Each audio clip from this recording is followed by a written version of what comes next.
Presidenti I Federatës Shqiptare të Futbollit, Armand Duka, ishte I ftuar në panelin Diaspora Shqiptare dhe Fuqia e Sportit, në kuadër të samitit të diasporës shqiptare që u zhvillua në Tiranë në datat 13-15 prill 2026.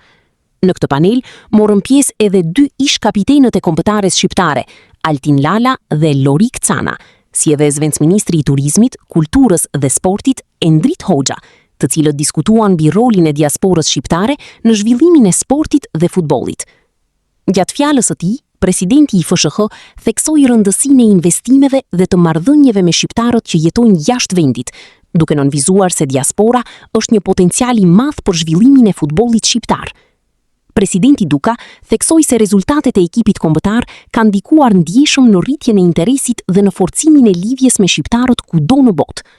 Ai përmendi si momente të rëndësishme kualifikimet e Shqipërisë në Europianin 2016 dhe Europianin 2024, që kanë ndikuar pozitivisht edhe në promovimin e imazhit të vendit. Presidenti Duka theksoi gjithashtu se zhvillimi I futbollit nuk lidhet vetëm me rezultatet sportive, por edhe me ndikimin që sporti ka në edukimin dhe përfshirjen e të rinjve. Ai vlerësoi gjithashtu rolin e tifozëve shqiptar, duke I cilësuar ata si një mbështetje të jashtëzakonshme për ekipin kombëtar. Në diskutim, u ndal edhe te roli I sportit në diplomacinë ndërkombëtare, ku presidenti Duka theksoi se futbollistët shqiptar kanë qenë ambasadorë të rëndësishëm të vendit në shumë shtete të botës. Investimet dhe roli I diasporës në zhvillimin e futbollit.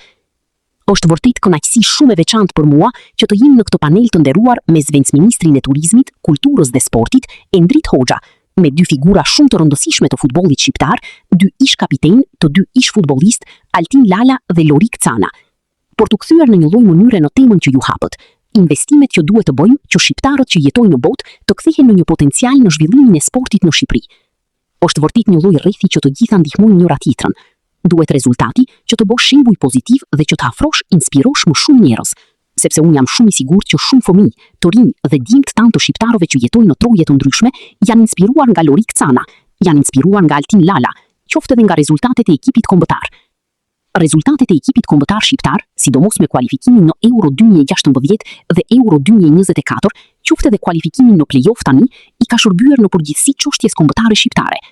Ne mbase kemi pasur nevojë që ta tregojmë veten se kush jemi, dhe kombëtarja na e ka vënë këtë mundësi. Ajo se çfarë ne duhet të investojmë